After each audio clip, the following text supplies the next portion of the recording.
All right, flat out, DC's Rebirth is doing wonders for me. And wrong pick this week actually turned into something I really like. It's time for Picks from the Rack.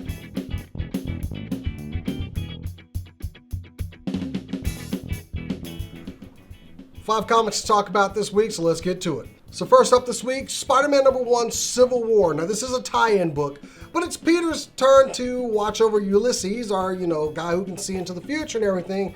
And he has his own moral questions about how Ulysses' powers are used. It's really a good issue, and also there's some good interaction between Peter and Johnny Storm, which I love seeing the two of those together. Good book. I like how it ties into Civil War, and I'm wondering how Peter's going to lean towards this whole seeing the future and things that we might be able to prevent. Now I'm calling I'm a comic shop owner because I did not ask for Daredevil #8, but you know what? Daredevil 8 is a really good book. This starts a new story arc that I'm really interested in. Now he's gone all the way out to Macau, chasing after something that the Black Cat has taken away. Now we don't see a lot of Daredevil being Daredevil in here.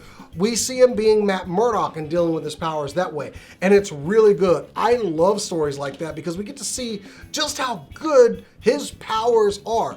It's mainly him playing poker throughout this, and there's a little bit of something that happens on an astral plane too, which, yes, I like books like this where we see just how good a character is, especially with Daredevil doing so well on Netflix.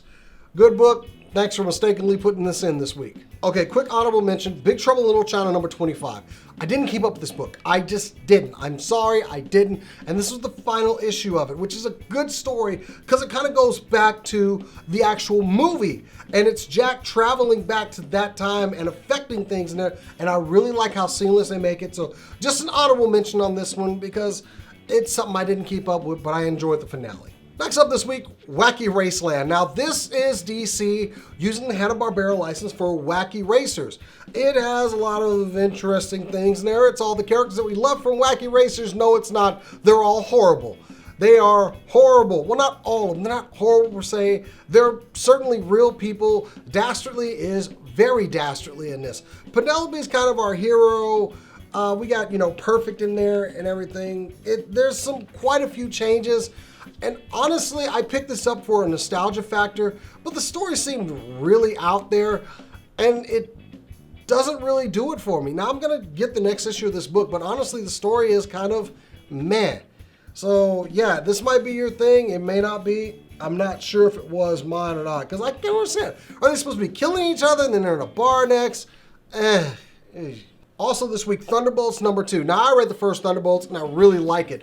Bucky's leading the team with Thunderbolts, and he has a sentient cosmic cube by the name of Kobik. And she is very powerful.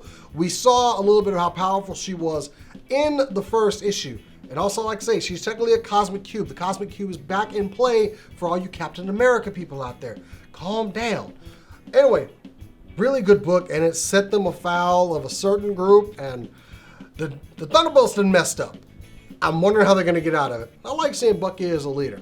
My #1 pick this week, Wonder Woman Rebirth. Look, I've said my things about Superman and Batman and how I'm not a big fan of them, but I've always been a fan of the warrior Wonder Woman. This is an Amazon. She does not play around. She will kill you. Now, she's had a sordid history. It looks like they're giving her a reboot, and I like how it's going. She's asking the questions. She wants to know where she comes from. And most of all, we get Diana in something besides that silver, red, and blue. The silver, red, and blue just didn't work for me. I love the costume. I like that this is going to be kind of an awakening for her. She's going to be looking for herself during this, and it looks like she's going to be kicking some ass along the way. Yeah, Wonder Woman 1 is a good book and something I'm going to actually keep up with. Good stuff here. Well, that's it from me, guys. Make sure you like this video and subscribe. Go to Cinelinks.com. It's E3 next week. You're going to really like it. Also, go check out our game, Cinema of Attractions on Kickstarter. There's not that much time left and we could use some help. Anyway, guys, until next time, catch y'all later.